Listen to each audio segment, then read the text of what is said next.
Hey, what's up, everybody? Welcome back. Alright, so apologies in advance because I think this probably is going to get out a little bit late. I've been very busy the past couple weeks, so haven't been able to get the videos out like I wanted.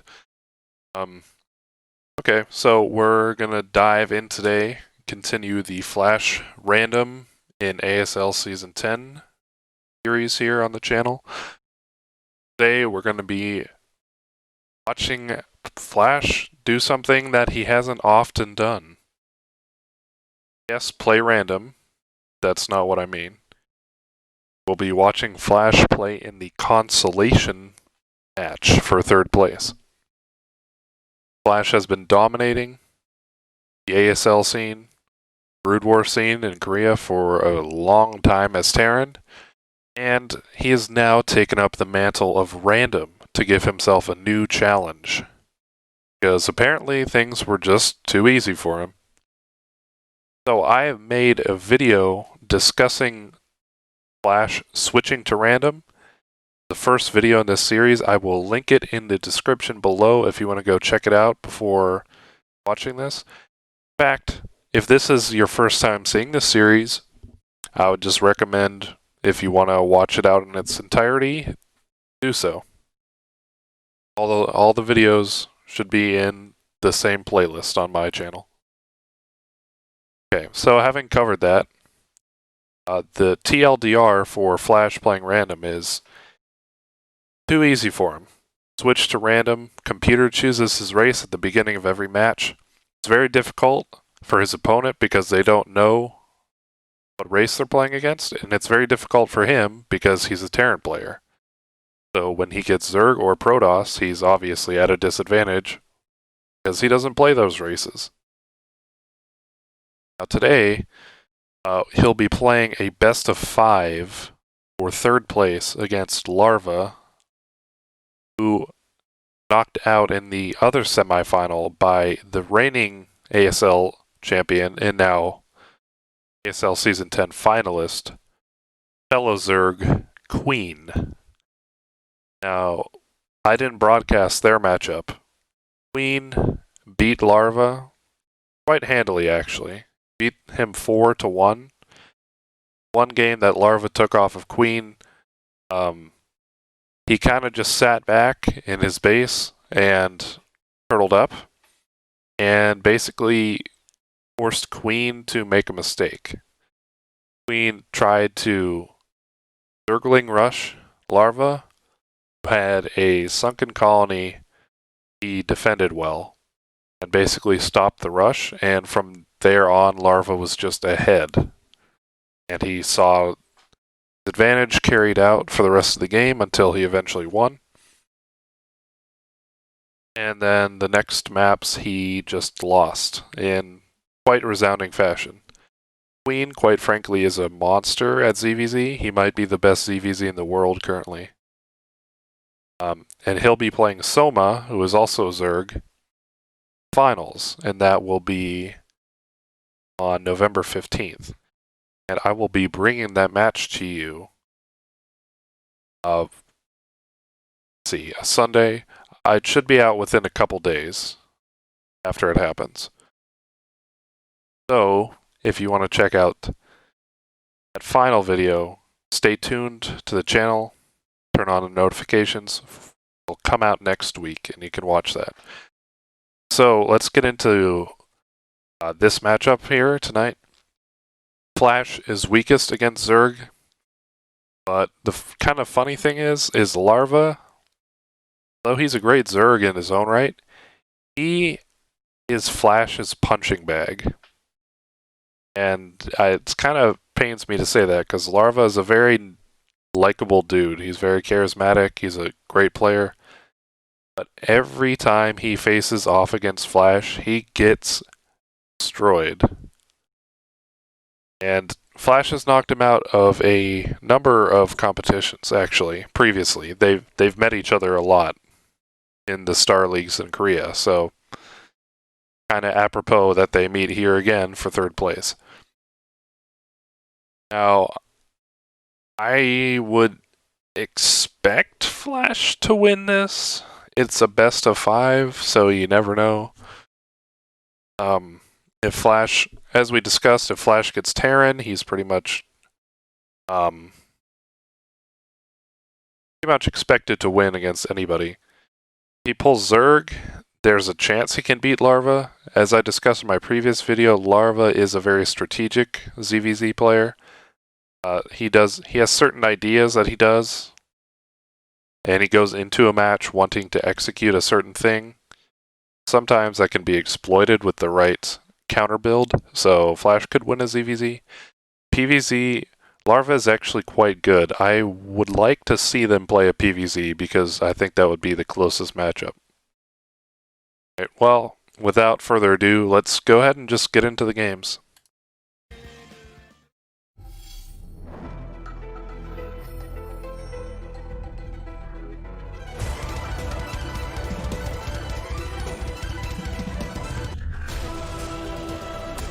ASL Season 10 time is today's matchup.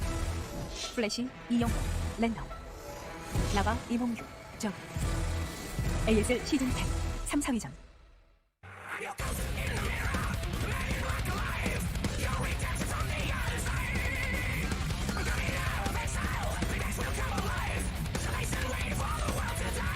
What's up, everybody? It's time for the third place, fourth place match in the ASL. We're going to have FlaSh's random against Larva Zerg.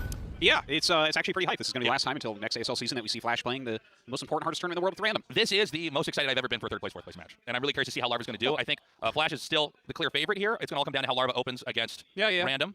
I feel like a lot of Larva's playstyle is very sharp. Like he has a really specific idea of what he wants to do in each game. And the thing about random is you have to play more of a, or playing against random, I should say, you're playing more of a probability game. I'm like, all right, so this is maybe ideal in this situation against this race, but I'm okay against the other two races. Again, FlaSh has said that he finds that Zerg is the best against random, or I should say the least weak against random. Yeah. And that is all because of the nature of the way Zerg develops early on. It's either hatchery first or spawning pool first. Yeah, and you know, there's quite a bit to it. We can talk more about it in a second. But don't forget, our finals are coming up 8 days from today. It's going to be a best of 7. Well, 8 days minus 1 hour from today because it'll start an hour earlier than this. Queen, the champion last season. It's going to be good. It's going to be fun. This is going to be a fantastic CDZ. It's hard to call. I'm leaning a little bit towards Queen, but yeah. Even though Soma's really hungry, I like that he's one of the newer players here. Yeah. Totally it's always good to have new blood injected into the scene. He's killing it, man. Yeah. He really rose quickly in the last couple of years, and it's amazing to see. I mean, I don't actually mind which player wins. They're both like great stories, right? Either we have like the repeat Zerg champion, which is amazing, or the new kid on the block is killing it, which is great because let's not forget, just last year he won an ACS, which is the that's the amateur tournament. So to go from amateur to ASL champion in like a year that's is the fastest insanity. acceleration I think we would have ever had in StarCraft. To be totally honest with you, think about that. Yeah, right? Well, I wouldn't say the fastest because there's been Royal Rotors. Not like obviously everyone that plays ASL right now is old school, but back in the day there were a few Royal Rotors, right? So maybe it's not the fastest. For the modern era, for modern era, it's insane. Right, the game's been out for 23 years, and somebody goes from best amateur to best player in the world. Yeah, exactly. As you guys can see here, this is the third place match for FlaSh and Larva. Yeah. Again, I think FlaSh takes it, but I'm kind of rooting for Larva, and I'm also very excited to see FlaSh come back with his random revised. Totally. I think he's going to have to spend a lot of time trying to map out anti-Zerg builds. And maybe just really grind out better Zerg mechanical control in ZVZ. That could be one thing to tackle it with. Here's our map lineup. This is only a best of 5. Yeah. What else is there to say about that? I know it was best of 7 before. We're going back. Yeah. We went to best of 5, best of 7, best of 5. The finals is a group stage. I don't even know how that works. I think Plasma is certainly favored for FlaSh, but opening this up on Eclipse, I mean, that's a 2-player map. So obviously Larva can identify what race FlaSh is pretty quickly. Polypoid, on the other hand, is a bit of a headache. That's you have the. I feel like this is true that when you play against a player who goes. Real quick, that's a little bit unusual that Larva was the one to pick Polypoid.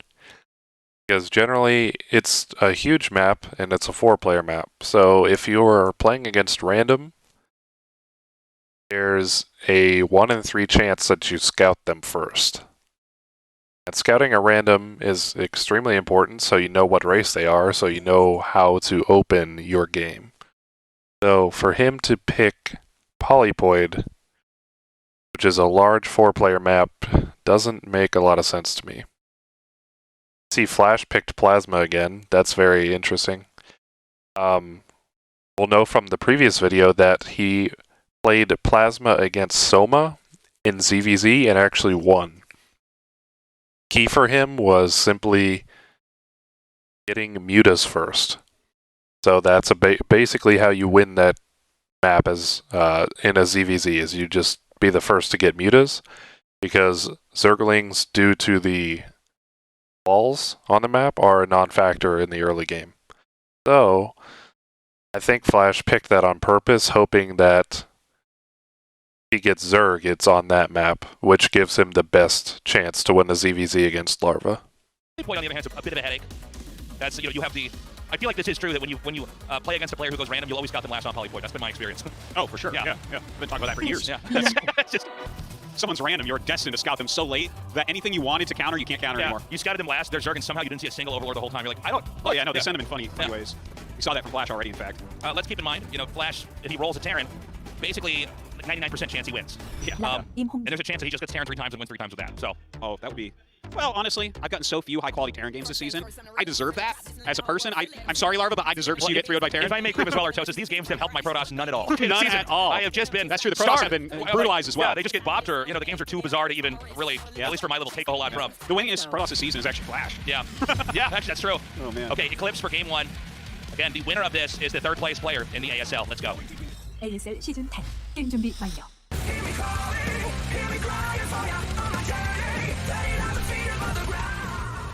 이클립스에서 게임을 시작합니다.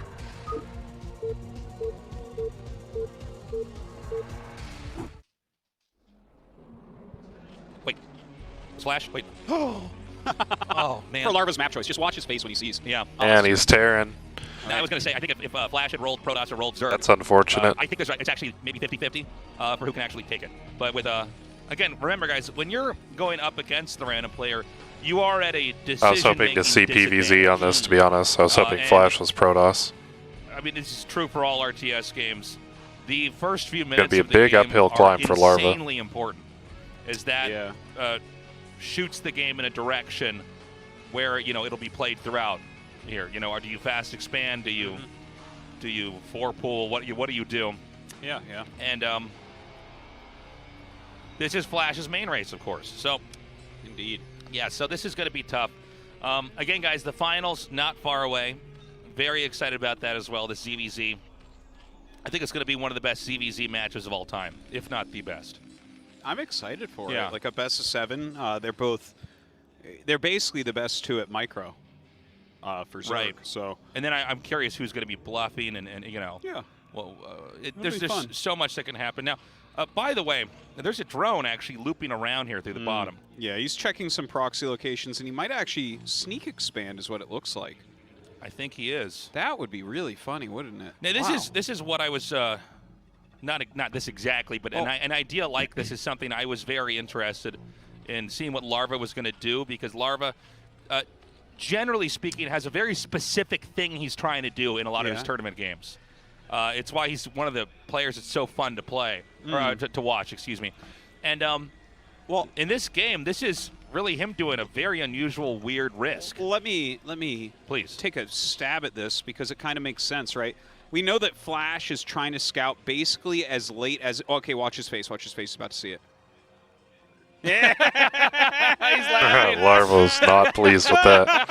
Look at him. He knows he's in trouble now. That is too funny. That's pretty funny. Okay, so what I was going to say, right? So FlaSh is actually doing a eBay block here. So Larva's, FlaSh is thinking, okay, there must be a pool. But the thing is, he's going to go up and see the timing, and I think he's going to know there's a hatch out there. But I think the reasoning behind the expansion down there is because you know that FlaSh is trying to scout as late as is possible. Right. And that can make it, like if you don't scout late enough and like he already has Lings out when you get there, you're not going to know there's a hidden hatch a lot of the time. Yeah. But it's a little bit tricky too, right? Because like a lot of it depends on what race they are and everything. Anyways, a very sneaky move from Larva. Now, again, with the opening that Larva did, though, this does basically throw a wrench in the gears of decision-making here for FlaSh, because he doesn't see a hatchery at the expansion, which you always have in ZVT. There's maybe like 2 builds I can think of where you don't immediately have a hatch here, and one's a 4-pull, the other one's that garbage 1-hatch lurker build that people don't really do anymore. Well, see where his SCV's going. He checked the 3rd base, right, which is the place he thought most likely, and now he's literally just checking the 2nd, so now he knows exactly what's going on.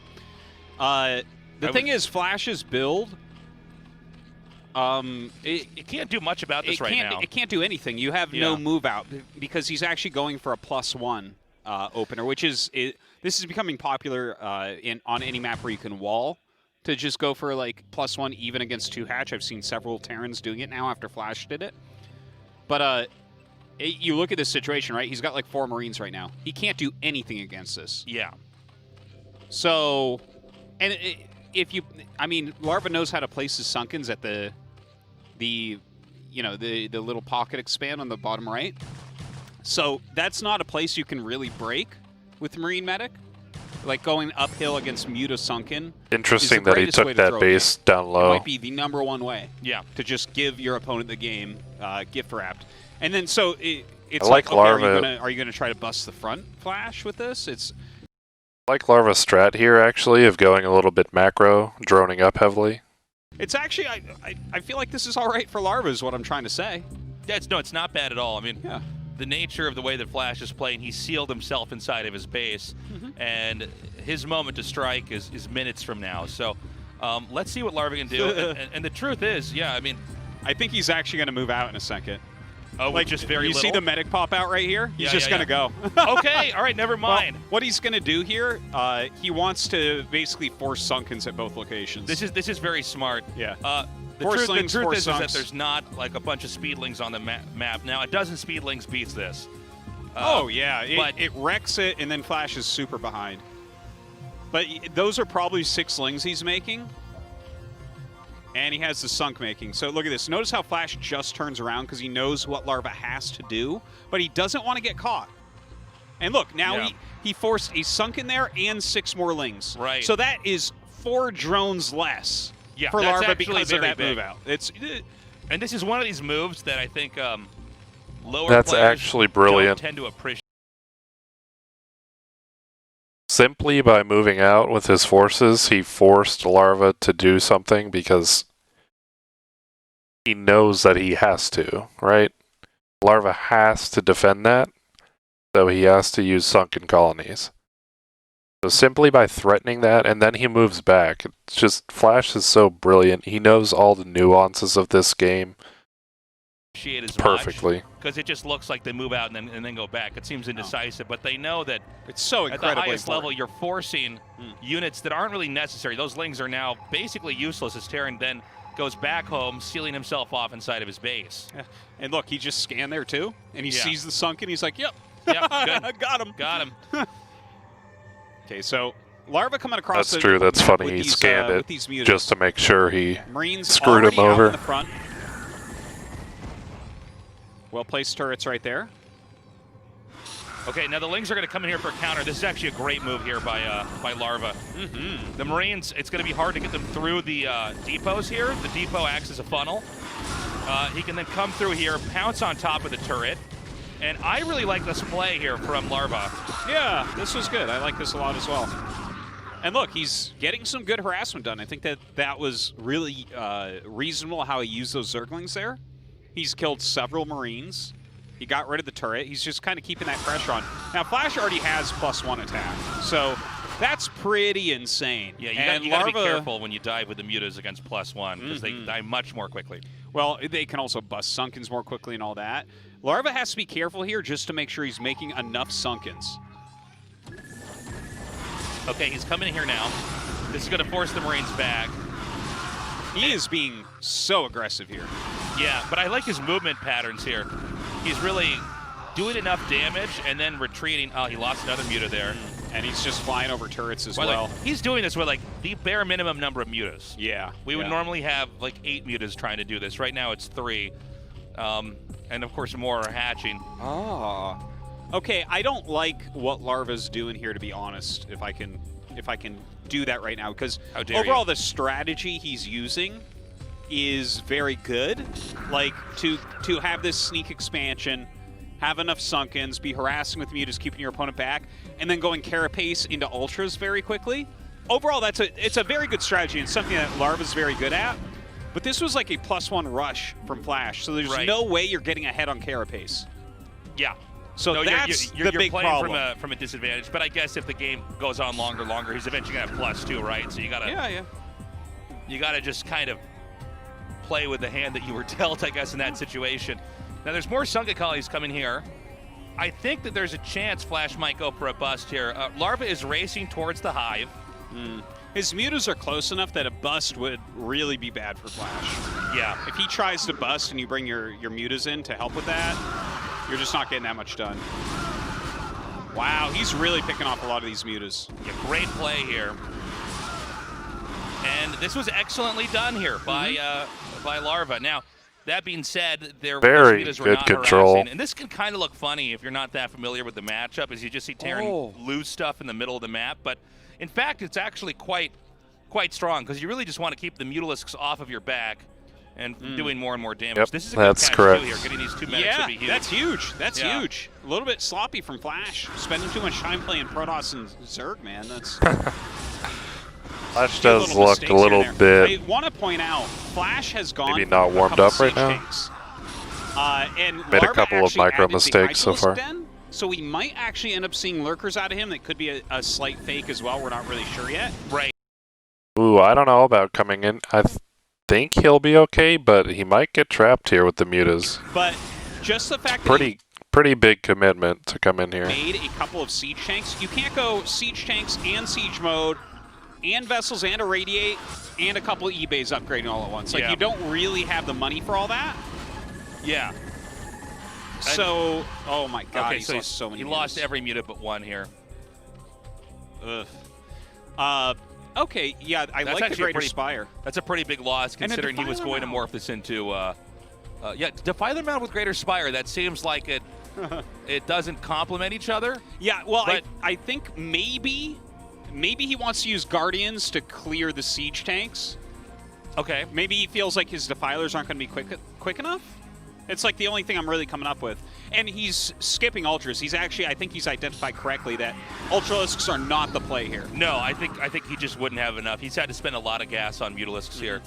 And so Sunken colonies are being made here. Now, maybe Larva can chip away at these Marines that are over here as he tries to delay Terran from actually getting access to this side of the map.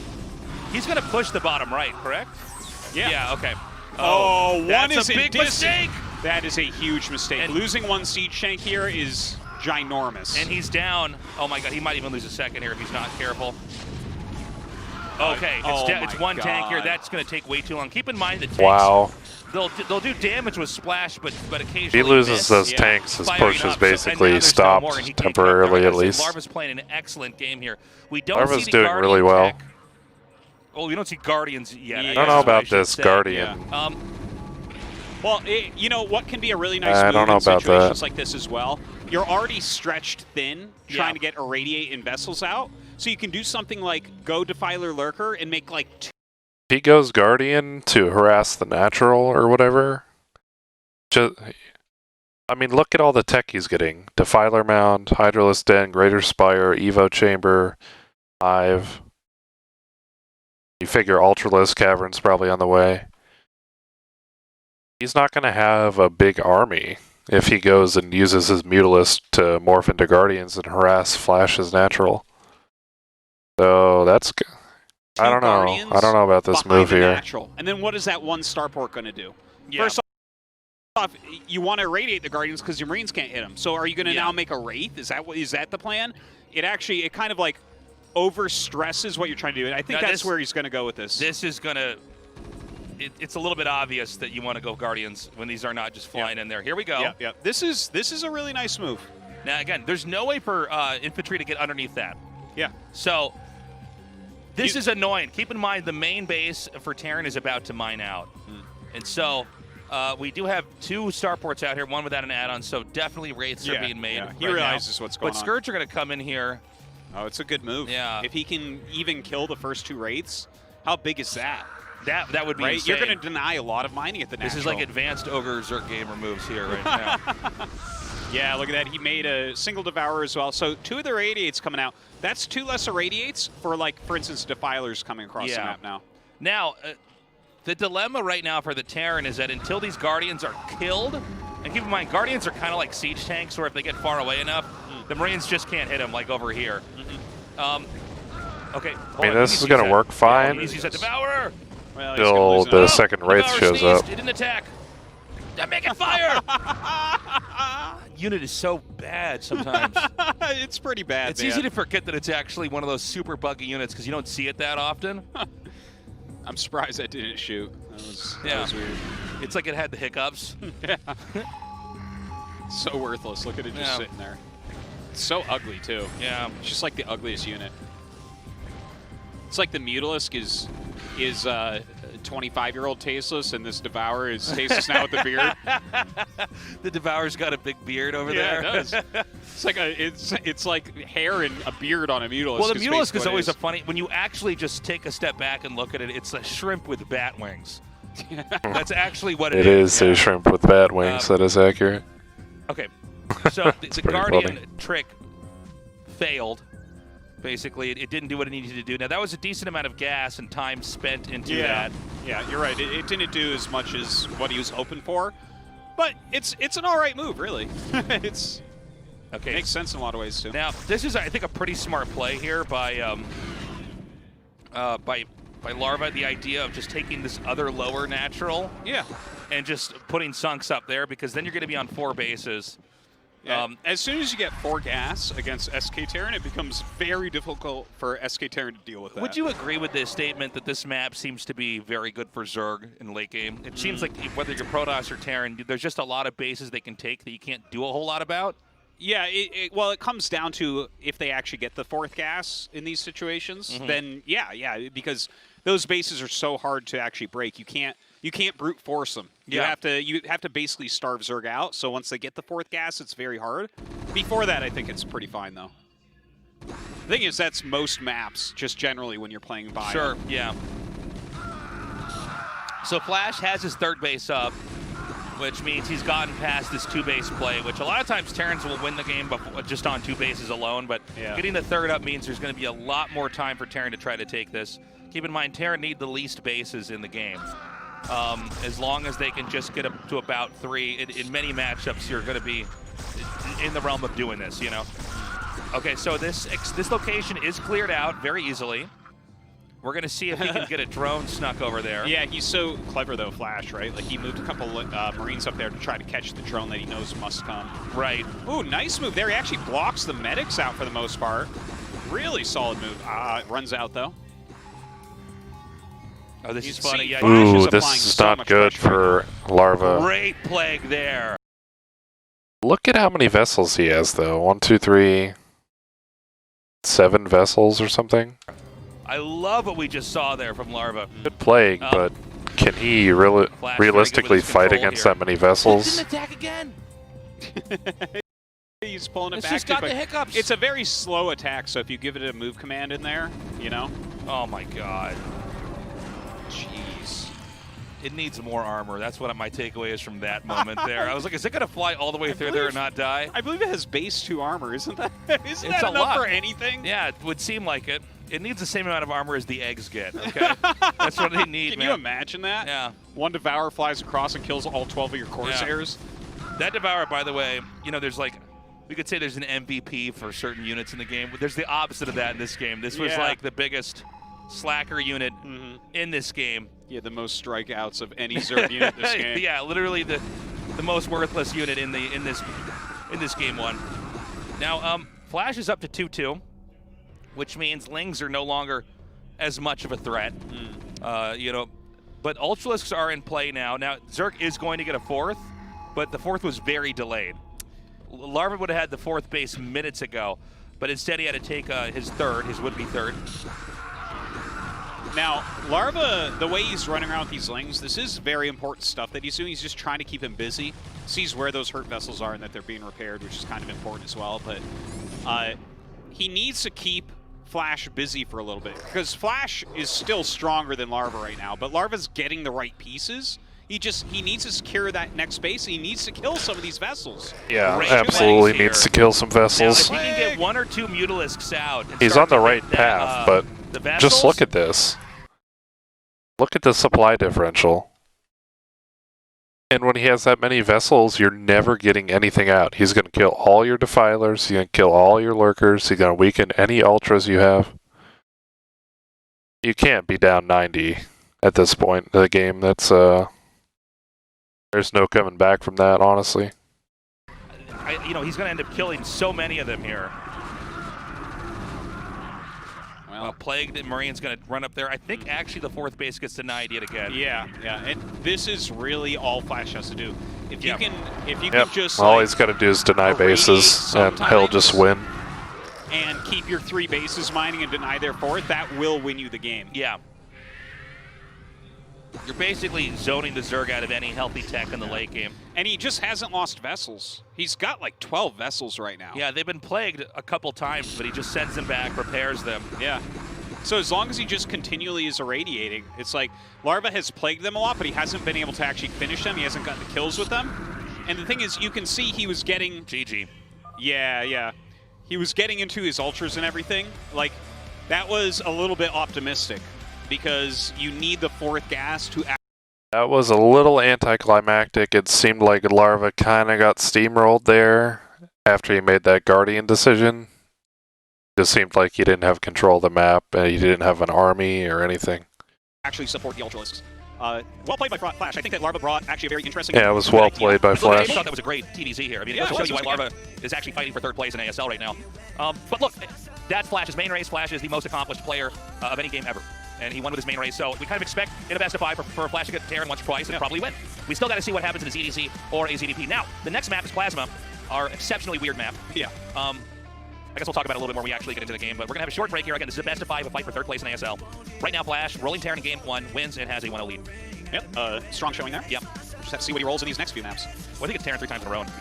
And yeah, well, If you got Terran 3 times in a row, that would be so anticlimactic.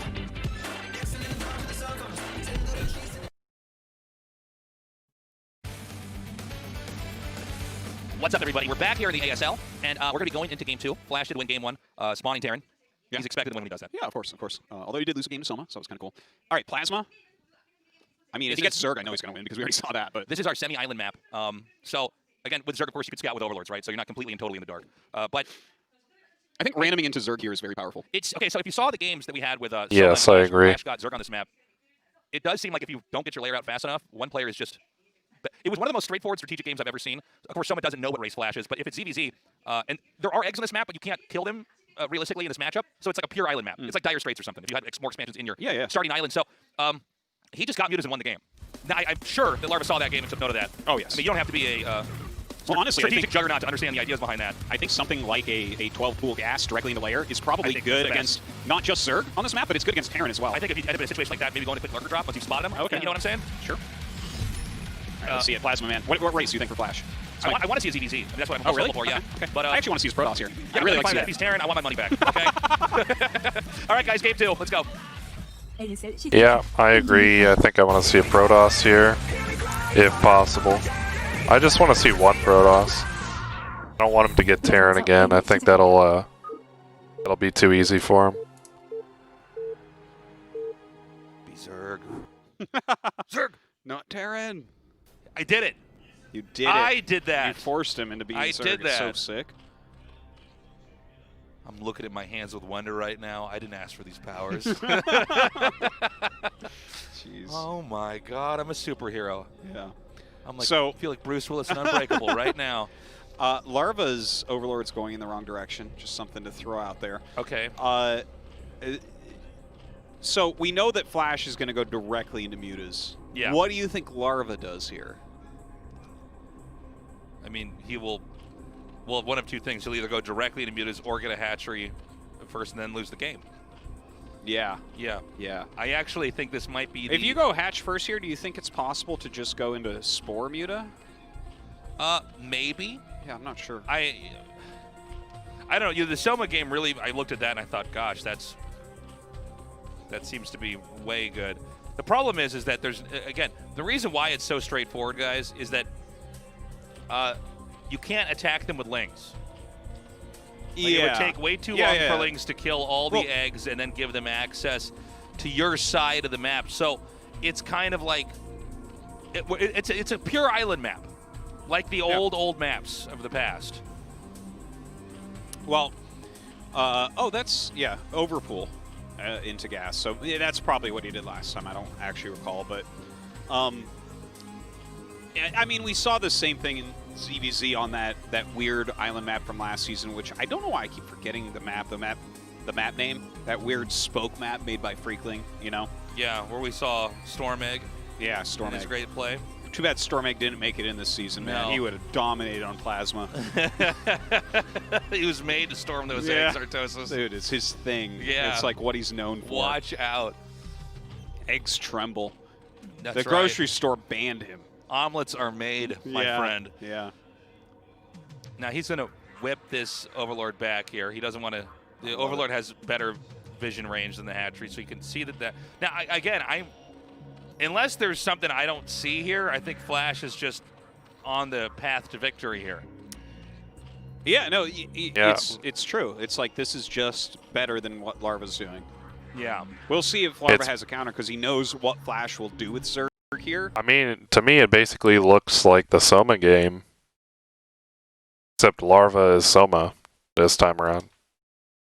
There's no reason to change Just it. It's like I think that this a different is Zerg, straightforward.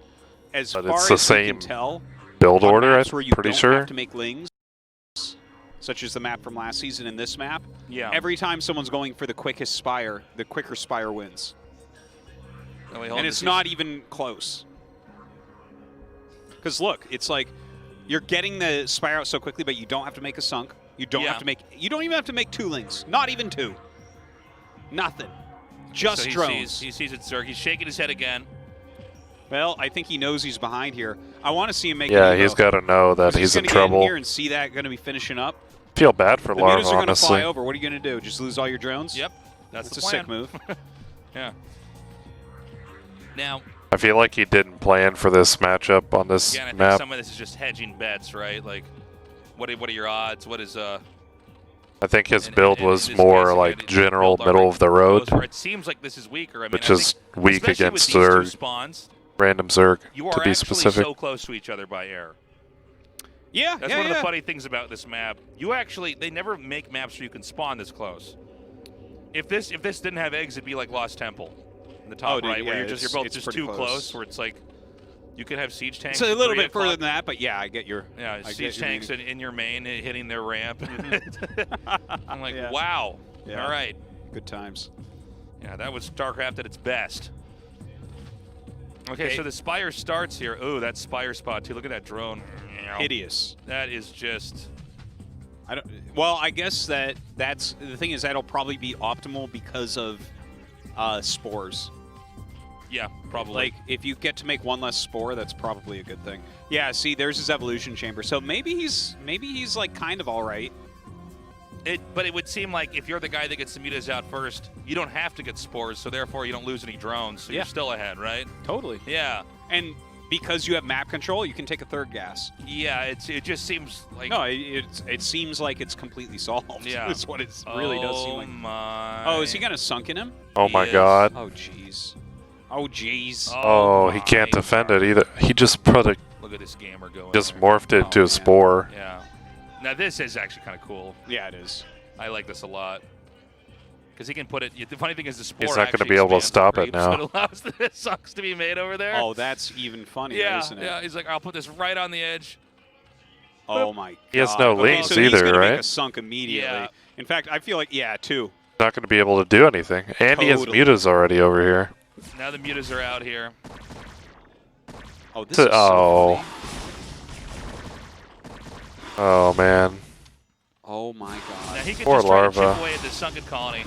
Keep in Kind of mind like, that this is almost kind of disrespectful. He's almost clowning on him a little bit. I mean, it's an actual match, but at the same time, when do you ever see this happen? the creep colony has 400 HP, as sunken has 300.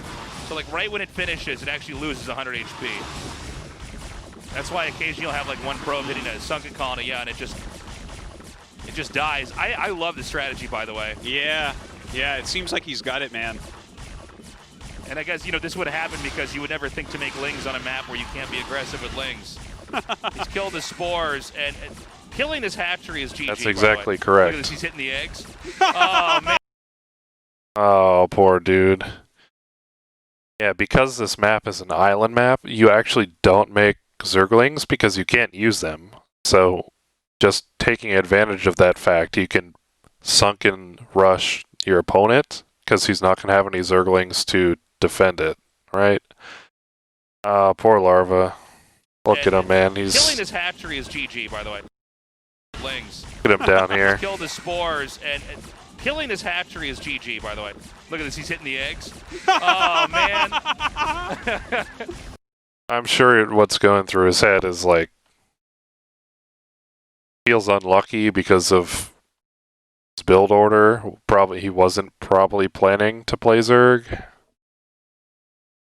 And probably a combination of it's happening again. FlaSh is gatekeeping the hell out of him. I feel bad for Larva, man. Yeah. He always has a hard time against FlaSh. Yeah. There's like so many good highlights of him getting frustrated losing to FlaSh. Yeah. Well, I don't know. I'm not, you know. There's just not much else to say There's here. There's not much left here for poor Larva. His Scourge are flying over. Yeah.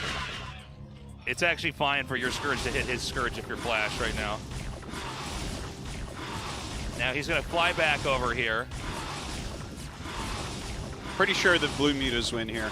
Yeah, call it a hunch. I don't know why we're microing here. I think you could right-click. I think so, yeah. Well, here comes the Scourge now. Right now, Larva is basically dead. I mean, there's just no real way to recover. There's zero comeback potential here.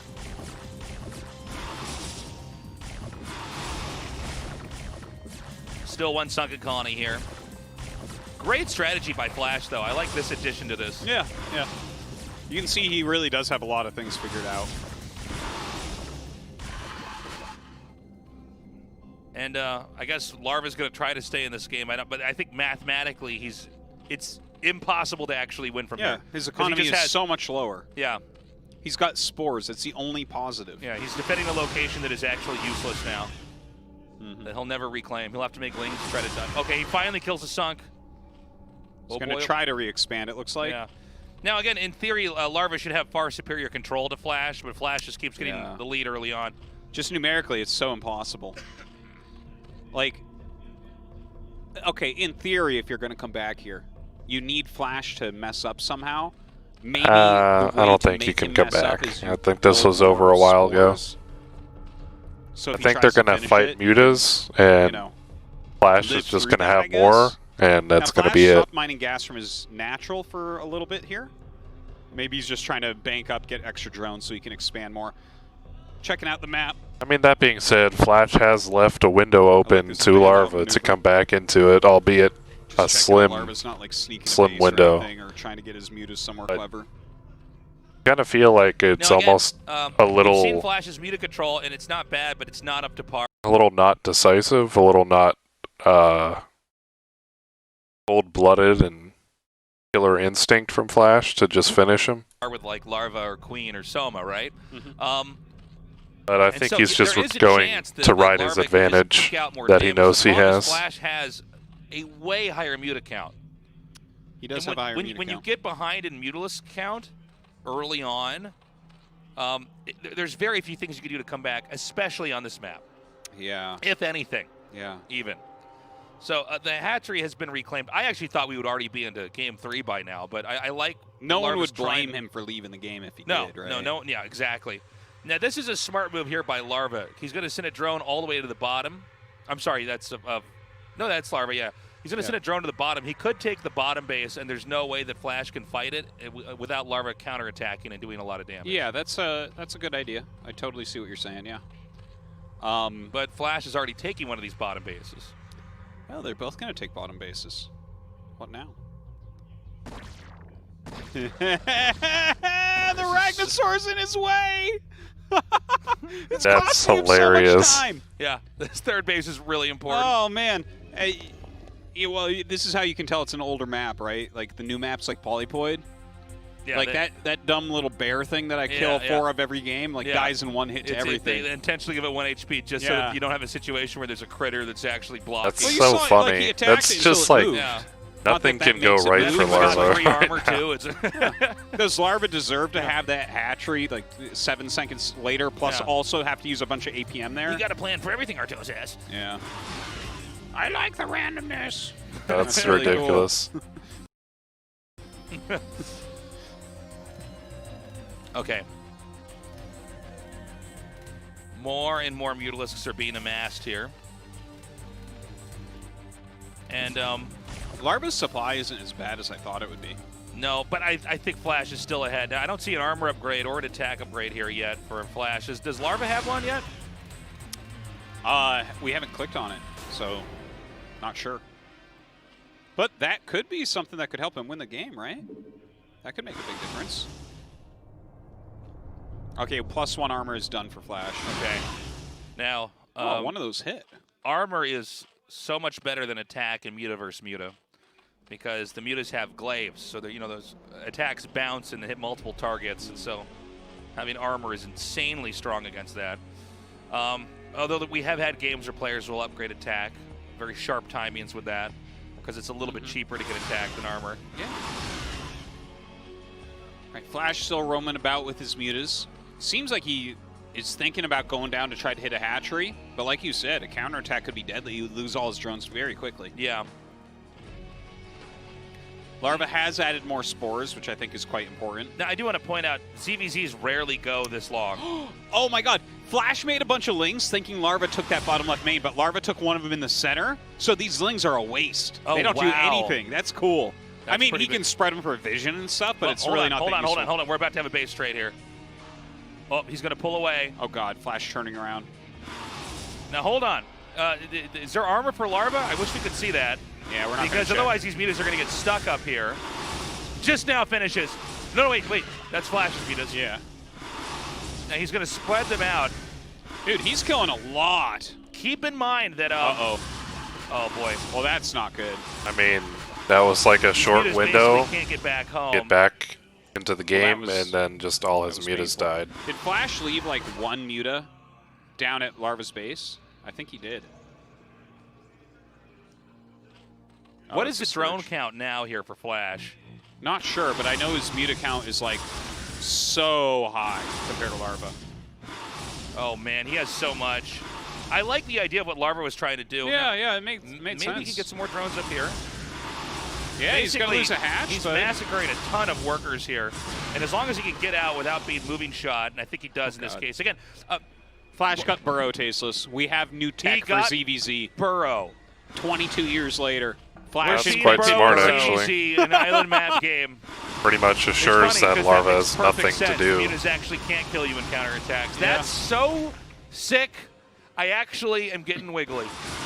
It's pretty I'm sick. getting chills. All right, Larva trying to kill the mutas that were down here to gain some sort of advantage. Instead, All right. he's going to lose all his mutas. Yeah, and again, Oh, he gets away, for actually. as much damage as he's done, I just don't know how you come back. Oh, that's unfortunate.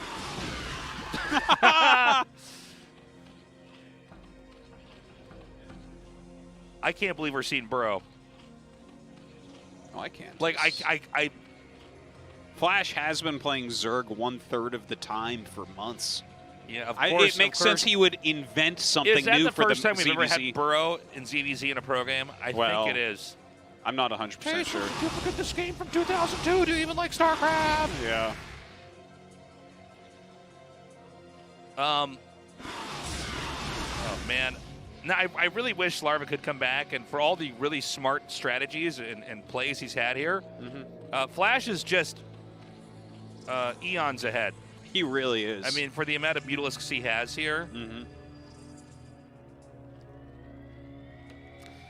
All right, Larva is still trying. What am I seeing with this drone? Is he trying to glitch it somehow? Like a different type of glitch? I don't know. I don't know what he's trying to do here. I don't know either. Well, he's not going to get that base again. FlaSh pretty much in complete control here. +2 armor. Larva does not have +1 armor, right? No, he has +1. Yeah. Okay. So he's playing catch up here. It I is think- very hard to end up at +3 armor. Normally you get the attack upgrade because +3 you need a greater spire. Okay, here's what I think. If Yeah. Larva wants to win this game, he should throw down 2 more spores at each base and go hive. Get defilers. Okay. That's Go what for I think. plague. Well, you're never catching up on mutas. No. FlaSh has 1 more armor upgrade, 1 more gas. Like the Oh, only God. Oh god, yeah, see he can't win with just muta. But you know what? You plague stuff. Yeah, if he plagues it. Oh! Wait, he doesn't have enough to win this fight, right? FlaSh has more, right? You would think so. Yeah, this might be him giving up. All right, here we go. Tech to the G key. What is FlaSh even doing? I feel like as Larva, you have to, you know, yeah. GG. As Larva, you know, it's the final games of the season. You can't just give up, but at the same time, it felt kind of pointless dragging that out. Up to FlaSh. I mean, he beat him in the same way he beat Soma, on the same map that he beat Soma. So, that FlaSh playing well, or is that Larva not learning from what he saw? I don't know. Hard to say, maybe a little bit of both. I think FlaSh handled that well. He definitely leaned on his advantage a little much instead of finishing him, but got the job done, right. So that's all that really matters, right? FlaSh knows he's very close to 3-0. Is Larva going to have that comeback now? Again, I do feel like random Zerg has a real disadvantage. A Zerg player against a player who rolls random Zerg has a real disadvantage on that map. Yeah, well, I think that you might want to, on Plasma, as Zerg against random, just go for very fast Muta. Yeah. Like, I don't know how you would make that work against Protoss correctly, but I do know it would be good against Terran. Popping their base with 6 Mutas at 530, that's a good move. In fact, Bishop with random Zerg last night beat Ample in the Cats from Muse Narok Star League. With that, like, at 530 had Mutas in his base, and Ample, like, did not even have turrets done. All right, guys, we've got a short break here. I hope this isn't a 3-0. I think Larva can actually Well, the next map is Benzene, I think? No, it's Polypoid. Guys, we'll be right back.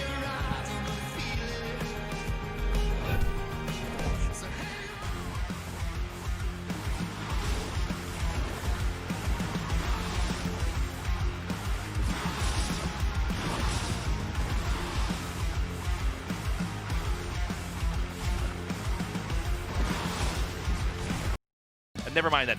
This is the biggest map in the pool, and it's a 4-player map, so if you go random, there's a chance you scout them last. So okay, so one game to go if you're FlaSh. The main race do not like going up. FlaSh only needs to take one of the following 3 maps, and he will finish as 3rd place. And we'll discuss that if it happens. Against random. Like I said, I'd like to see FlaSh play Protoss against Zerg, and he's got 3 maps left, assuming he goes the distance. Otherwise, he's got 1 map left. Him on this map especially. But I'd like to see Protoss. Now, can we make it we're happen? already down. Come on, Game Fate. 3. FlaSh is 1 with Terran and now 1 with Zerg. Yeah, one time. Protoss and just do the I know everything about this game more than you do fatality move. The same thing you did to Rush? It could happen, yeah. Is he going to do it again? Let's find out. ASL Say it with me, Tastosis. Protoss.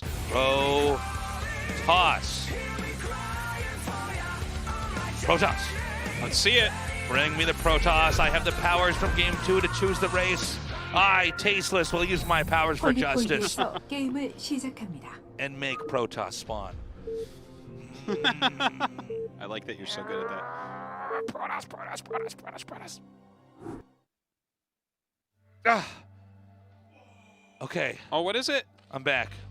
It looks like Terran. No! Yeah. Oh my God, it's Terran. When I saw the miners Oh, look at him! patches, Look at him smirking. You just knew? Yeah, I'm like, oh, that's what it looks like when SCVs go to mineral patches. Larva's gonna be so disappointed when he scouts him and realizes it's Terran. It feels like he cannot catch a break right now in this match right now. Yeah, I'm sure his head is gonna drop when he sees he's Terran. Your powers are gone, actually. They're gone, yeah. So he gets Terran, it's cross spawns. I mean, I feel bad for Larva. This map is... It's going to be completely fine for FlaSh to play TBC on, I guess is what I'm trying to say. Now, it's not going to be the last spot he scouts. Or actually, I guess it could be. If we don't know. Zerg, yeah. We don't know where your he's overlords go. But yeah, cross spawns. I wonder what FlaSh does here. We've seen FlaSh go for command center first when he goes against random Zerg, but a lot of Zergs do feel a bit forced to go for an early pull. I mean, the threat of losing a ZVZ is very high. Pull. He's going 9 pull. 9 pull, okay. And Is cross spawn 9 speed? pull? Don't know yet, but I mean, cross spawn 9 pull. Yeah, going 9 pool here isn't a terrible idea. However, if Terran has a wall, it basically means that the Zerg's build order is bad, and he's going to be low econ going into the mid game. It's even worse on cross spawns because the rush distance is so far that it actually FlaSh could basically do anything and be safe against it. This is just like game from hell for Larva. Pull is not something FlaSh is going to be afraid of. Yeah. Yeah, I guess. Well, that might be a drone only. Yeah. Yeah, okay. So just straight up a 9 pull. I gotta say, this is not going to be uncomfortable for FlaSh. Our Zerg hero's in trouble, guys. Yeah, 6 to 8 lings. I mean, FlaSh's micro is pretty good. Yeah. He is one of the people that truly is not afraid of a Zergling rush. Yeah, this is one of the funny things about FlaSh is like Terran a lot of times. I mean, and there's certain matchups where it's, you know, in certain situations where one race is very brittle versus the other for a period of time. For instance, Protoss versus Terran early on. I mean, a Protoss can really beat up on a Terran until the Terran has like a lot of mech units. And then the Terran really can try to take a fight. But, you know, if you have just, you know, 4 Marines or something, you're weak.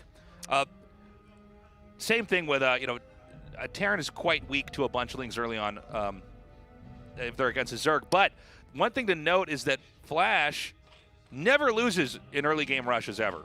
Yeah, and he just made his 15 depot, which if he had gone 15 command center, this could have worked. Yeah, it would have been actually doing a lot of damage against him. But the thing is, you're not supposed to do that when you haven't scouted them yet, and obviously FlaSh knows that. Okay, his SCV is actually going to dodge these lings. This is so funny. Larva's sending his lings in the wrong direction. Watch his face here. He's got, like, it's going to be the most head-shaking head shake he's ever done. Watch this. Okay, just watch his face, guys. At the bottom of the screen, guys. Oh, this guy's luck is so unfortunate. He did dodge the lings, but he also never saw these lings coming in here, so maybe he gets a good engagement here. Ooh. No. Perfect block. Yeah. I got FlaSh 2 is just so good SCVs. at micro with Marine SCV. Yeah. It's funny because it's actually pretty 2 hard. SCVs for 2 lings is a good trade. It's really hard. It's really hard. He's by far the best in the world. It's not even close. 3 SCVs, SCV Marine. delaying the command center. 4 SCVs. Now but he kills all the lings. You know what? The 9 pool, it was pretty successful considering. Yeah, I think that was good. I think that was decent for Larva. Everything. Yeah. There was a decent amount of lost mine time. What do you lose? 4 SCVs? That's not so bad. Yeah. Like, that's... I mean, I think FlaSh is still completely fine, but pretty good build. Oh my God. This is a pretty insane catch. Wow, that's unfortunate. Now, if FlaSh was playing a B-rank Zerg, there would be Zerglings either in his main or killing these Marines right now. So I do want to point out he would have just that a B-rank Zerg would have just killed FlaSh. Just to clear the air on that one. It's funny because anybody who plays on the ladder, it's like, what? You kept making lings? You're not supposed to do that. What is wrong with you, truly? 8 more lings, you have 8 drones at home. Yeah. Okay. So the Marines are going back now. Again, that's pretty annoying losing the Overlord early on like that. So he's going to go to 2-hatch Muta, which will, I think, not be that strong since it's cross spawns. It's quite a distance to get over there. Yeah. And the expansion area, there's some minerals over the near the high ground area, but overall it's fine. Okay, he's already got speed, so he can do some light harassment. I want to see Larva not make any more lings, but instead just take a 3rd hatchery somewhere, like 12 o'clock or maybe 3 o'clock. I think that would be really nice. FlaSh adjusting all his timings here. He should be starting the eBay really soon. Okay. I imagine this isn't going to do too much to FlaSh. mean, one of the things that FlaSh had mapped out very well was turret placement and defense against Mutalisks. There are occasionally periods in time where certain types of play can dominate, and one of the things that happened in the early half of StarCraft, or early third, I guess you could say, of StarCraft, was when people really figured out how to micro Mutalisks well, and they could do way more damage with them, and it was so hard to fight for Terran and Protoss. They just get in there and do so much damage. It took a long time for people to come up with everything. Yeah. Now there's this whole counter micro and everything. It's actually really complex. It's one of the reasons why Protoss will almost always get Corsairs. It's just so that they have an answer to somebody who were to just go for mutas and micro them. Honestly, the Mutalisk micro, the invention of that, is part of the reason why StarCraft is still here and why it's so good. Which it's like kind of almost a sad thing that it doesn't really exist within StarCraft 2, but StarCraft 2 has... So, as Larva, I'm not quite sure what you have to do to catch up here. But they've never really been able to have units that you could micro in such a way as... He's on 2 bases, so... Is like, I think he just takes a third here and harasses with mutas at the natural. Anywhere. Yeah. It's like more bang for your buck than a League of Legends hero. Yeah. May as well attack move that one compared to mutas. You have a muta in bot lane, you're going to take out all the minions and their turrets and all their champions. And easy peasy. All right, so he is taking the 3 o'clock base while sending his mutas down. FlaSh's turret timing is perfect. Yep. Everything's finishing as they get there. And even if the Mutalisks really can't come in there and do that much damage, and by the way, the placement of everything here is perfect.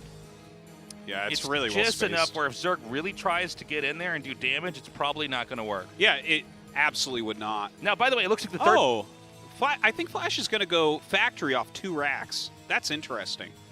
Yeah, that has to be a factory. Keep in mind, Larva's in a perfectly fine spot now in this matchup. So we're in what's a normal-looking ZVT here. Yeah, if he actually can identify what FlaSh is doing, which I don't think he'll be able to. Well, he's diving pretty damn hard. Okay. Yeah, he's going for it here.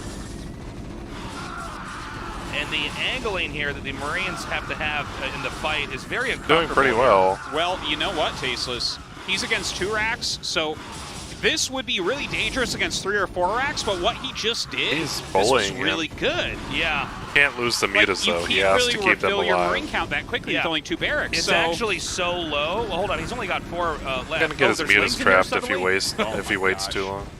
Okay, well, those are all bruised, too. Here, but I think that was quite a nice move. Yeah, that was successful. Worked out very well.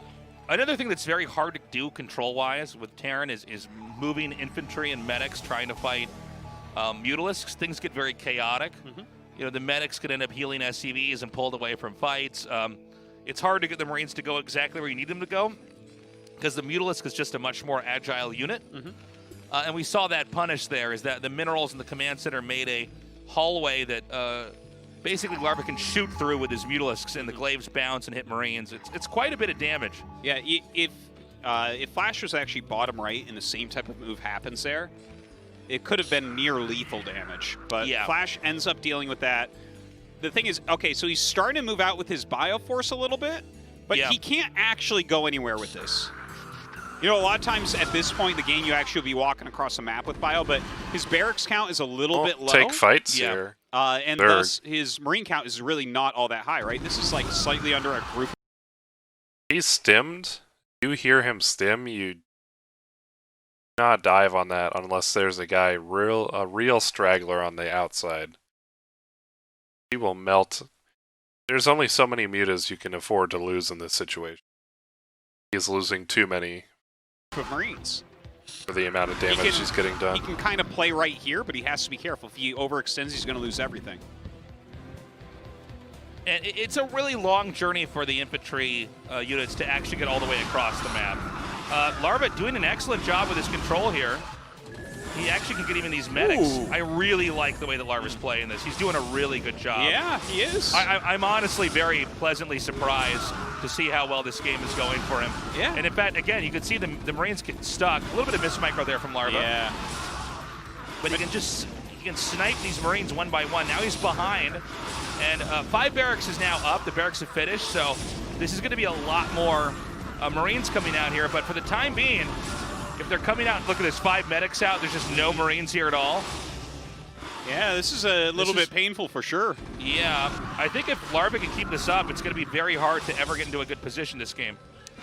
You know what? I mean, FlaSh, he took a few risks this game for sure. Yeah. Right? Like, I mean, I said That was it. doing Surprise quite when it well to happened. hold He him at went bay. factory off of just 2 barracks. Yeah. And that's something no Supply's one's been almost doing even. for over a year now, because the level of Mutalisk Micro and the movement of it is so good that if you lose your first group, you have no control for a very, very, very long time. Right. And we see that. Like, FlaSh, he's trying to play like kind of normally here, but he's having a hard time really getting anything done. He's going to get that last turret there, too. And again, look at the angle that these Marines get stuck in. Very hard.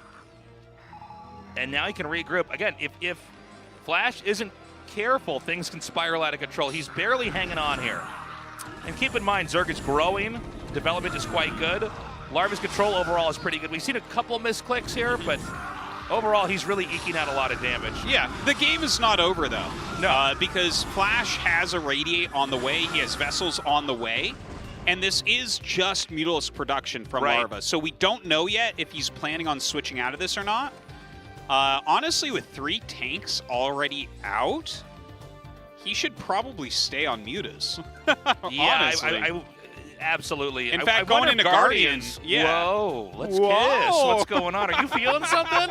Are we feeling something together here? What's going on? I'm sorry. I thought that was my leg that my hand was on. I'm sorry about that.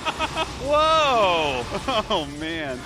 Well, Oh, he I actually think he can killed just all bludgeon those him. turrets. Oh, he needs it. Oh, Okay, gets one rated Oh, off. no. Immediately pulls it away. Good split, good split. the split was mediocre. It Ooh. looked almost like it was really good. Oh, he's just many he's of those a are little bit damaged. off on his decisiveness here. If he had picked off that vessel, you kill the first vessel here. Oh my gosh, Tasteless. Let me tell you. Oh, there's just an SCV just running amok over here. Oh yeah, dude. It's everywhere. Yeah. Oh, what? He just miscontrolled it. He was supposed to snipe the vessel with that. Getting caught a little bit there. Those mutas had the golden gun, Artosis. They just didn't pull the trigger. No. They felt remorse for a moment. Yeah. He's like, I did open up with They're 9 like, pool. life is precious. No, not in this game. All right. Again, Larva coming in here. He's going to get 2 tanks. Yeah. Okay, another irradiate. Oh, that's one at the bottom. Pull. That was a beautiful radiate. And now he's got like nothing, man. What Yeah. the? Okay, I think the counterattack. Oh, no. This Overlord's going to get killed off as well. There's just not quite enough space to hide. Yeah, and he's switching into Lurker, and there's still a tank out. Yeah. So with no Sunkens, he can't even really slow this down.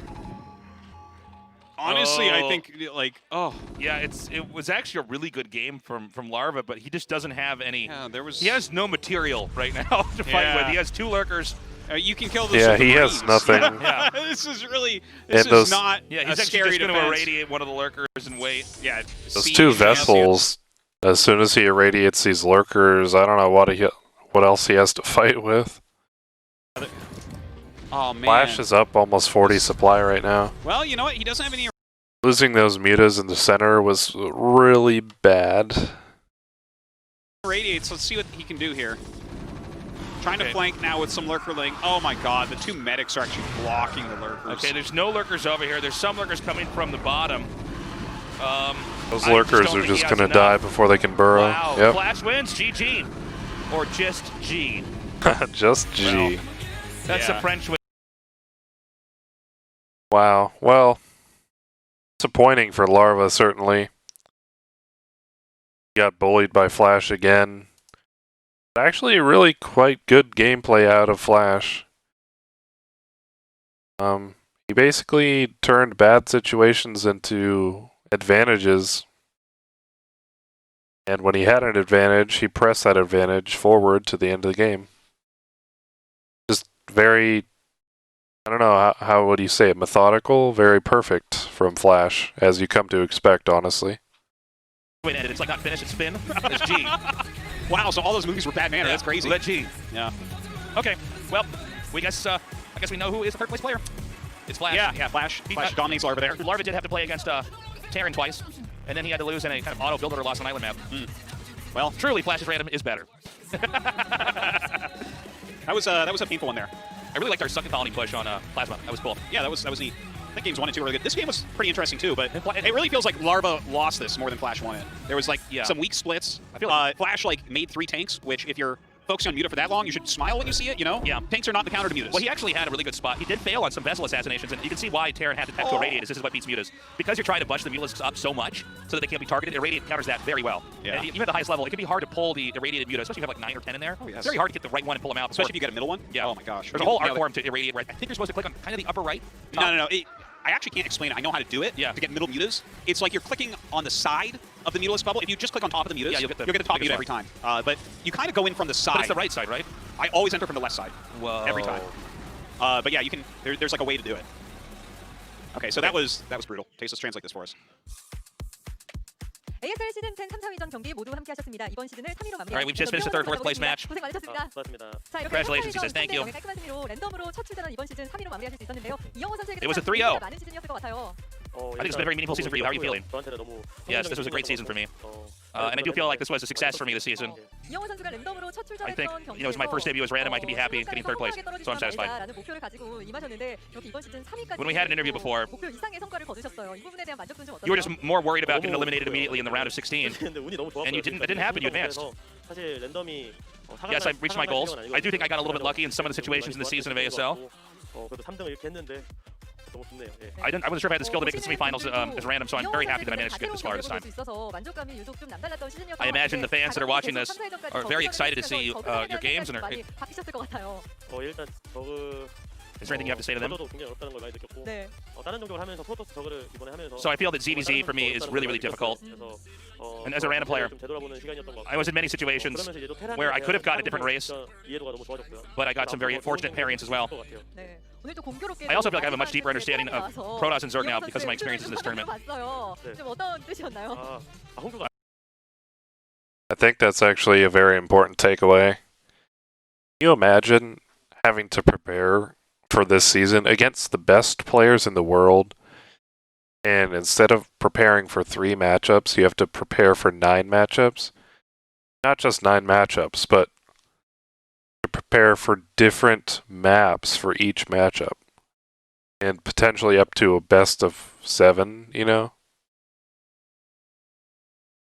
That's the amount of playtime and preparation you'd have to put in to perform well for that, which, I mean, he performed very well. Got 3rd place, so that has to deepen your understanding of the matchups from the opponent's race perspective so much. And that's only going to serve to strengthen him going forward, I think. Ironically, should he continue to play random? Last game you played in our tournament was Terran. Yeah, before we started the games, me and Larva were talking. He said if he gets Terran, I actually didn't catch that, sorry. Because I'm random, you know, I don't even know what match we're going to get before the game starts. I've actually just had a lot of fun with this. It's been really cool to play random.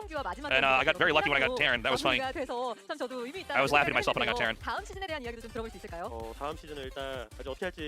I want to hear about next season. What are your ambitions for next season?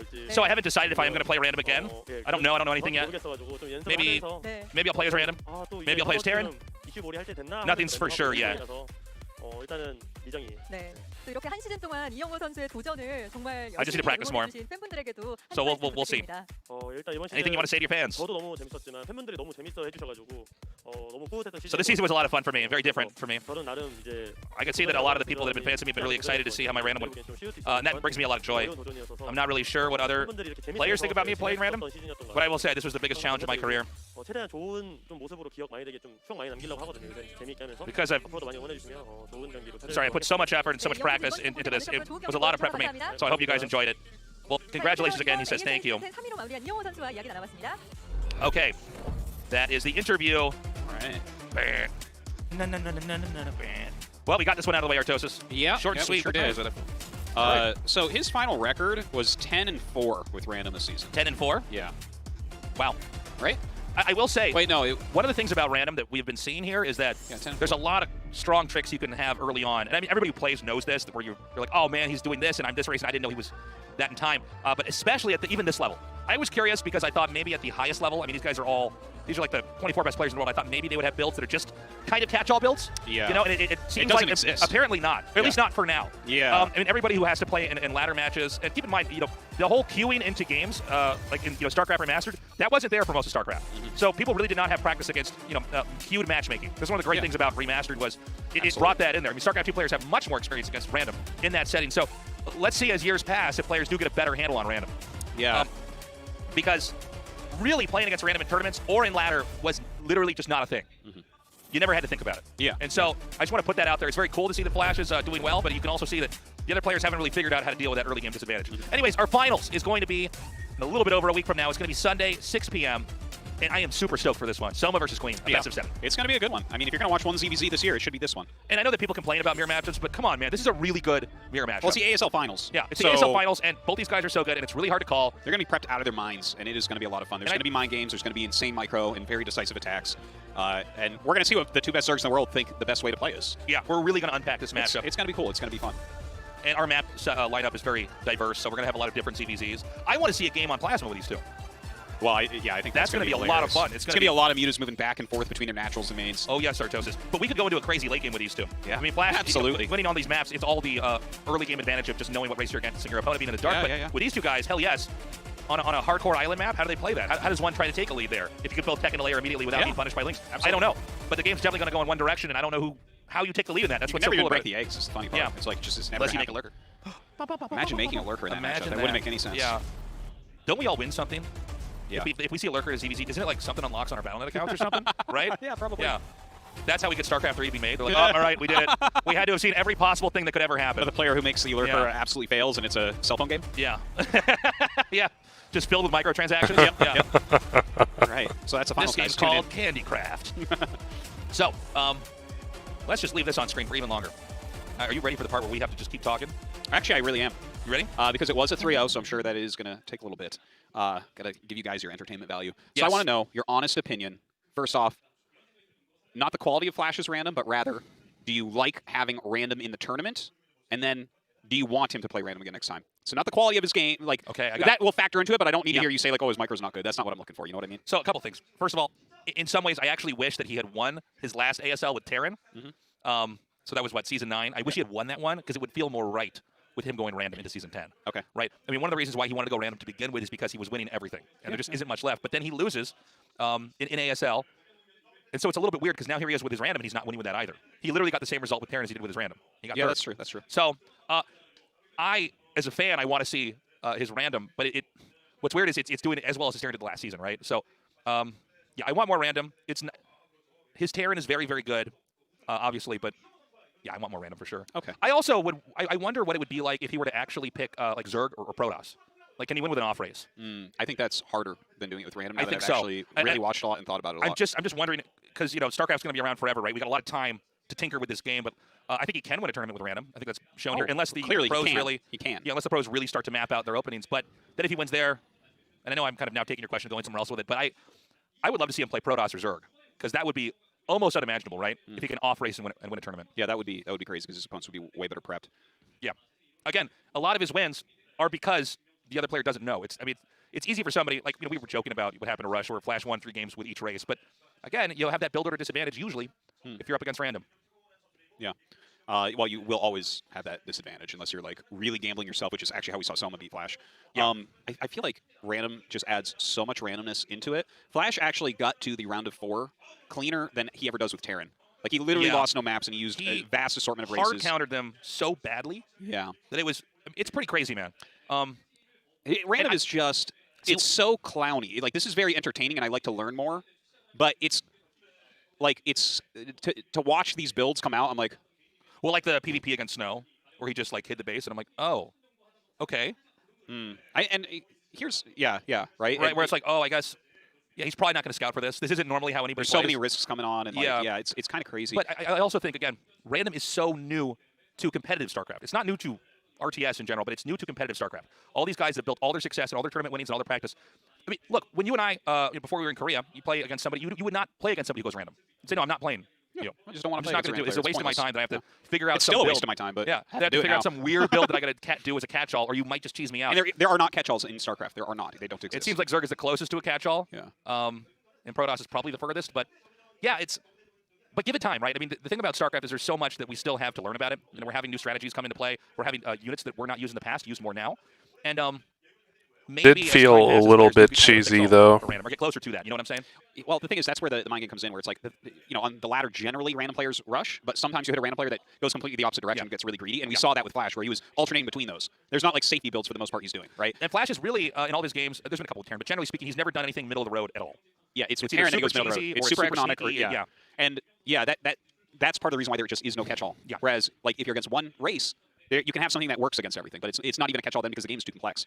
So yeah, the only other thing I do worry about is if FlaSh continues to play random, the second best Terran in the world, Light, has a losing record in ASL. He loses more maps in ASL than wins. So I'm like, am I going to get any good Terran games ever in this tournament? Are Terran players ever? Because you look at the list of Terran players that we have, and it's like, we really rely upon FlaSh. It's a heavy reliance upon him to beat the other especially players. right now, FlaSh carries a lot of the Terrans. a lot of the burden. But I think also this is a bit of an identity crisis for Terrans because FlaSh was figuring everything out for them in a lot of ways. You know, and now he's learning his own meta here. Look, I think Light is still going to perform very well. He lost because he got 4-pulled and barely didn't hold it, okay? And even that, there's something wholesome about that. There's something where I see him lose and I go, him too, huh? I go, there's something wholesome about watching the best Terran player in the world lose to a 4-pull Tastosis. Yeah, Tastosis, you're right. There is something wholesome about that. I can tell what race you play when you say that. I am right. It's like, okay, even he loses to that. Yeah, no, you go cathartic is what I would call it. Cathartic, yeah. fair enough. But it's like, Wholesome. oh, wow. Well, just seeing that it's like, okay, even the best player with that race right now. Yeah. I'm just just like, okay, this game is too hard. F-rank, yeah. You know? It's funny to see. I mean, the 4-pulls are so memey, right? Yeah. I mean, it's like the It's first so cheese silly. that, that everyone learns, and everyone has to figure out how to stop it, and Yeah. every once in a while you still lose to it. Every once in a because, you just weren't quite ready. But look, I think that he'll be back and he'll play very well, and we're going to see some great results from him. I mean, Sharp, he's also been in a little bit of a decline right now. And dude, this happens sometimes. I mean, like, we had a season where it was all Protoss in KSL, top 4 Protoss. So that was crazy. Things are changing. And this time it's all Zerg. Yeah. Guys, that's all the time we have. We love you. We'll see you on Sunday, 7 p.m. for the ASL Finals. 6 p.m. I didn't correct me, 6 p.m., sorry, for the ASL Finals. Bye-bye.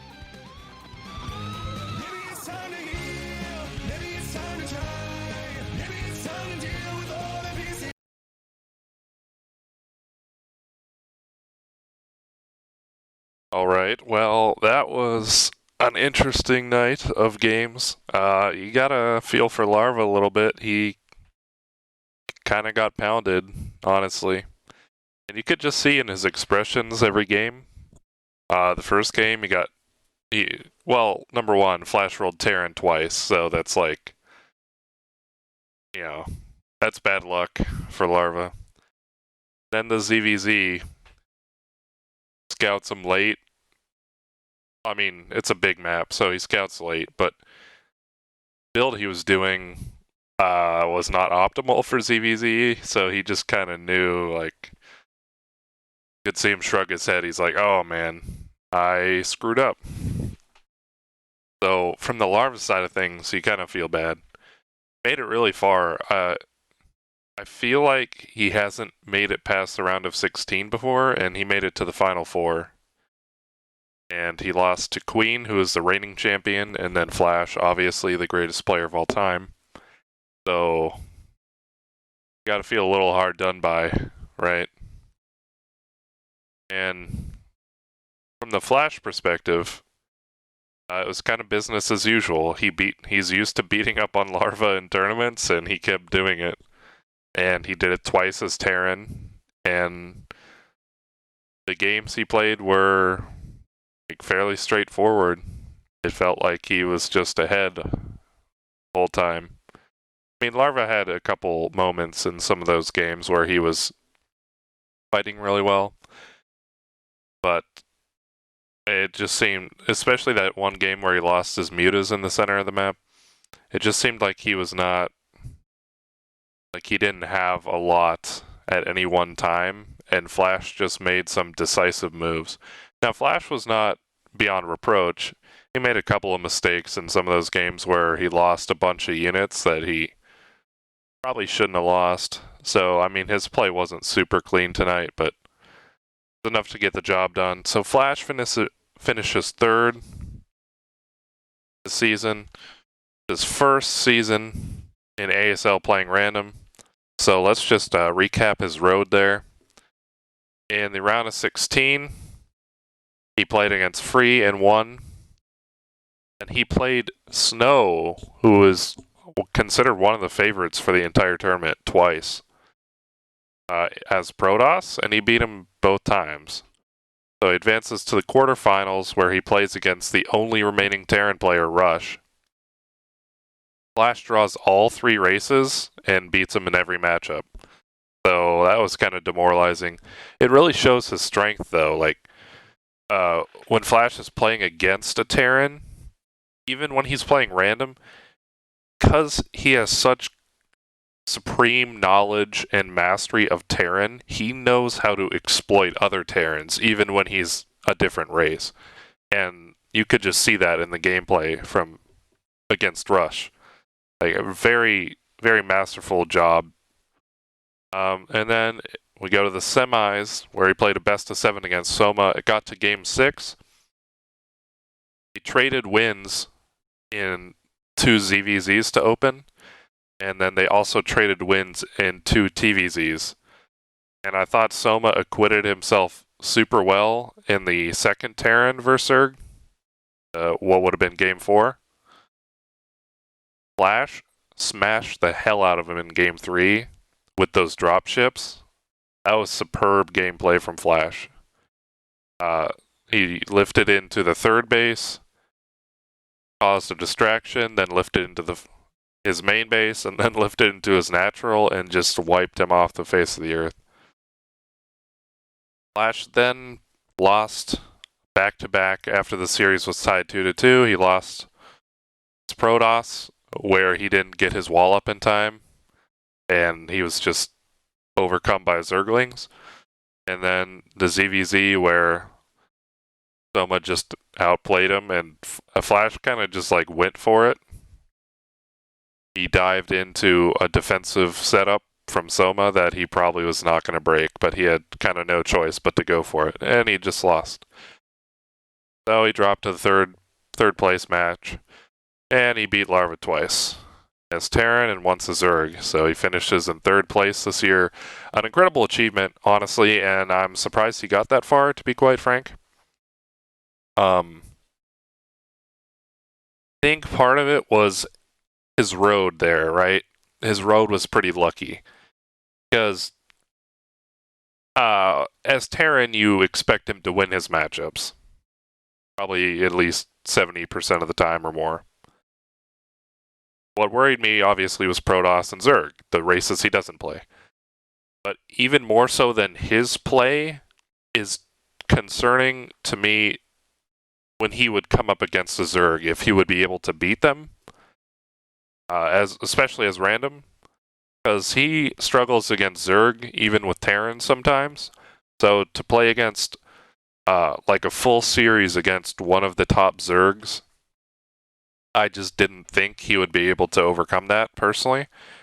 And so he kind of lucked out, because if we see here, he played all Protosses, and then he played all Terrans. And then finally, when he met a Zerg, he lost. Now he won against Larva, so that kind of evened it out a little bit, but this was my fear, that he would face someone like Soma earlier on in the bracket, but he got lucky and didn't have to. Mainly because he got out of the group first. That way he didn't have to face the other group winners. He had to face the runners-up from the groups. So that helped him in terms of how the bracket shook out. If we come over here, we just take a quick look at his stats. So he played 6 games as Terran, 4 as Protoss, and 5 as Zerg, so that was fairly even, yeah.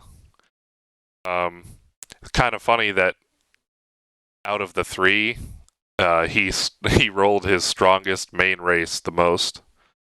So that was, statistically, that was a little bit of an advantage for him. Let's see, in terms of matchups, he played every matchup, right? Yeah, the only one he did not play was a Zerg versus Protoss. So that's the only thing we haven't seen from him. And these 2 matchups here, ZVP and ZVZ, are the things I was concerned about him performing well at. So He actually did okay in ZVZ. He went 2 for 2 for a 50% win rate, although some of his games were getting lucky. Beat Soma and Larva on the same map, the island map, so using the same strat. So that's probably a little inflated, that win rate. As if he were to play normal games over the course of time, that would definitely go down, I think. Won his TVT. That's just very impressive if you think about it. He played 8 of the 9 matchups, and the only matchup that he actually has a losing record in, he lost his only PVZ, and that was against Soma in the semifinals. So I thought his Protoss looked quite strong, to be honest with you. His Terran was impeccable as always. I thought he was a little mechanically off in some of the games. He looked a little rusty. Maybe from having to play all the different matchups so much, the different races. Maybe he wasn't as sharp on his Terran, quite as usual. His Zerg, I was not overly impressed with it. Because we didn't get to see many straight up games, I guess. I don't know. I'd really like to see some Zerg versus Protoss and maybe another Zerg versus Terran from him to just kind of gauge how he is with that race. But overall, he was 15 games played. He got 11 wins and 4 losses for a 73% win rate, which is obviously quite good. I think his average win rate is right about 74 or something total, so that jives with his career numbers. Now, obviously, this is a very small sample size, and these numbers will change quite a bit the more he plays, if he decides to continue as random, which, quite frankly, I hope he does. I thought the games were pretty entertaining. It was very interesting to me to actually see how he perceived random and like how he planned matches as a random player. Because FlaSh is so cerebral, he basically single-handedly sets the meta for Terran. He creates builds. He knows the matchup in and out. He knows the little nuances. So to see how his perception of how random needs to be played at the highest level was interesting. Seemed to be a little bit economically cheesy, and he tried to obfuscate his plans from the opponent as long as possible, as you would expect as a random player. So the straight up matches, he didn't have a ton, right? He was cutting corners some fashion. He was some sort of strategy, right? As random. And if you think about it, that's probably how you have to do it. You have to take advantage of the fact that your opponent's just going to be behind in a lot of cases by not knowing what race you are. And you can use that to your advantage to hide bases, to go quick on the tech tree, to take an economic advantage. So yeah, I don't know. I thought this was a really fun series. I enjoyed covering it a lot, to be honest. I just hope to see more of it. I think my perception about the situation is that I think he will play random again next year because he has a seed. Now, if he loses, for example, next season early on, round of 16 or round of 8, I feel like maybe he might go back to Terran. Because, I don't know, you play at that high level and you're just so dominant for so long, not performing, I feel like that might bother him, right? It might make him itch to throw on the Terran and slap people around, but also just from a general talent pool perspective, FlaSh is like head and shoulders above all the Terrans, right? And he is the great Terran hope. Light, who is an extremely talented Terran, probably number 2 Terran in the world. He's very good, and he got to the finals last year, right? He played against Queen in the finals last year, I believe. So he's definitely capable, but he has let down sometimes in tournaments where he hasn't performed quite as well. So like outside those top 2, if you're looking at it from a Terran perspective, not a ton of hope for super high finishes, right? So like the next guys up would be like Rush and Sharp, maybe, and JYJ perhaps. But when you say that, you don't think, yeah, they're gonna win some titles. No, you don't really. So I'm sure a lot of the people who are fans of Terran or Terran players like to see Terran do well. They'd like to see FlaSh return to Terran, because without him, it is a little bit weak, the talent pool in that race. But Zerg, I think, is actually a very up-and-coming race. They have a lot of young talent who's really starting to shine. And Protoss has always been strong. They didn't have any representatives in the Final Four this year. But Snow was eliminated round of 8. Soma, who is now a finalist. Outside of Snow, the Protosses didn't really show up too well, to be honest. So, looking forward, I'm really excited for Soma. I think currently, I don't really have like one player that's my favorite, but he is definitely at the top of the list of people that I look forward to watching all the time.